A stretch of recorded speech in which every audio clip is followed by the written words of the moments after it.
आज का टॉपिक है clinical trials on corona virus vaccination. और ये टॉपिक इसलिए लिया है क्योंकि बहुत सारे लोग वैक्सीनेशंस की वेट कर रहे हैं और ये भी जाने साथ में कि क्लिनिकल ट्रायल्स क्या होते हैं, फेजेस क्या है और वैक्सीनेशंस क्या है। तो हमारे बॉडी में सिस्टम होती है, जैसे रेस्पिरेटरी सिस्टम है, ब्लड सर्कुलेशन सिस्टम है, वैसे ही हमारी इम्यूनिटी सिस्टम है।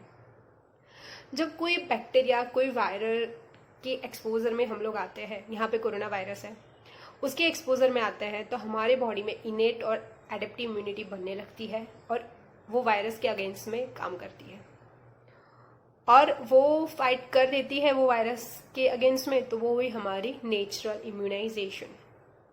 अभी वैक्सीन क्या है? तो वैक्सीन वही जो कोरोना वायरस है उसके बॉडी का कोई पार्ट या पूरा कोरोना वायरस उसको इनएक्टिव फॉर्म में इंजेक्ट करना, उससे जो इम्यूनिटी बूस्ट होगी वो हुई आर्टिफिशियल इम्यूनाइजेशन। और कोई और इंसान की जिसके बॉडी में एंटीबॉडी बन गया है उसमें से एंटीबॉडी किसी और पेशेंट में डालना कोरोना वायरस के, वो जो हुआ वो हुआ पैसिव इम्यूनाइजेशन। पर पैसिव इम्यूनाइजेशन लॉन्ग टर्म नहीं है। वैक्सीनेशन जो आर्टिफिशियल इम्यूनाइजेशन है वो लॉन्ग टर्म है। तो हम लोग स्ट्रक्चर देखेंगे कोरोना वायरस का। यहाँ पे स्पाइक ग्लाइकोप्रोटीन्स है, then envelope components, RNA and पूरा वायरस।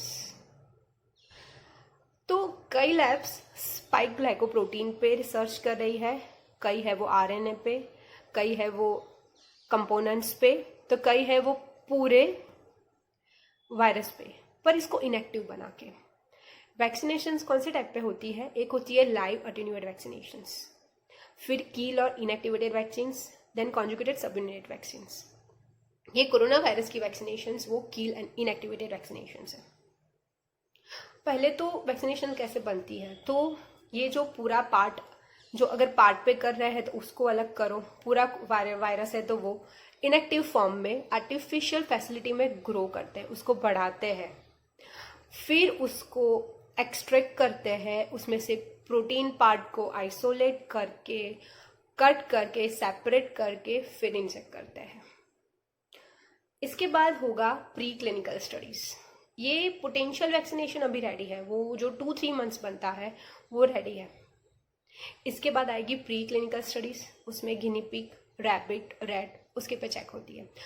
पर यहाँ पे डायरेक्टली ह्यूमन ट्रायल हुआ। प्री क्लिनिकल के बाद क्लिनिकल ट्रायल होता है, उसमें डिफरेंट फेजेस होती है, पर यहाँ पे बिकॉज ऑफ लेस टाइम वो डायरेक्टली ह्यूमन ट्रायल पे आया। और ये कोई गलत नहीं है, बिकॉज ये कील और इनएक्टिवेटेड वैक्सीनेशंस का ट्रायल्स है। तो पूरे वर्ल्ड में कोरोना का डेथ रेट है 3%। तो इससे कोई चांसेस, कोई वॉलंटियर्स में कोई इश्यूज होने के चांसेस नहीं है। और कोई भी ट्रायल में वॉलंटियर्स को लेने के पहले इंक्लूजन, एक्सक्लूजन एंड क्राइटेरियाज होते हैं। वो सब बराबर क्राइटेरिया में जाए वॉलंटियर्स तो ही उनको एनरोल करते हैं ट्रायल्स में। फेज 1 में सेफ्टी देखते हैं कि टॉलरेबिलिटी देखते हैं। वॉलंटियर्स, हेल्दी वॉलंटियर्स 20 से 80 जितने हेल्दी वॉलंटियर्स उसमें देखेंगे। ट्रायल्स में क्या होता है कि अगर फेज 1 में ही बराबर काम ना होना, कोई इश्यूज हो, कोई भी टॉक्सिक लेवल हो, तो वहाँ पे ही बंद हो जाता है। फेज 1 के बाद फेज 2 में जाता है। फेज 2 में सेफ्टी एंड इफिकासीनेस देखेंगे। Healthy volunteers with the exposure of medical condition, वो लोग।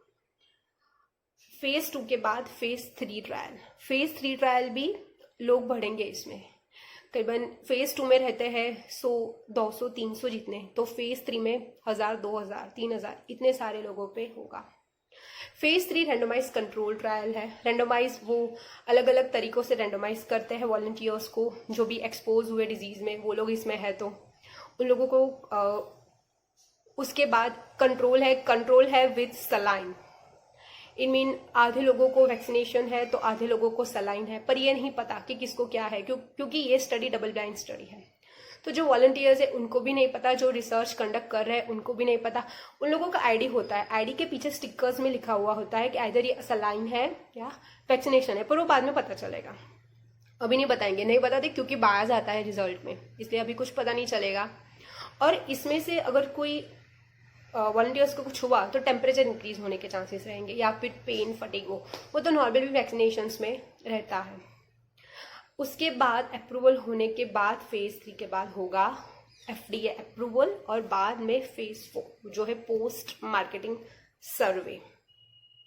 बीच में ऐसा था कि नवंबर 2020 तक वैक्सीन आ जाएगी, लेट्स सी देखते हैं जनवरी 21 तक, क्योंकि अभी हम लोग रैंडमाइज कंट्रोल ट्रायल फेज 3 उसमें है।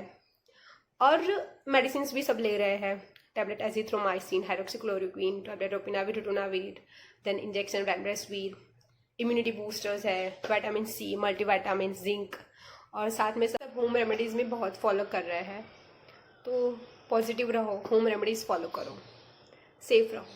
Bye bye.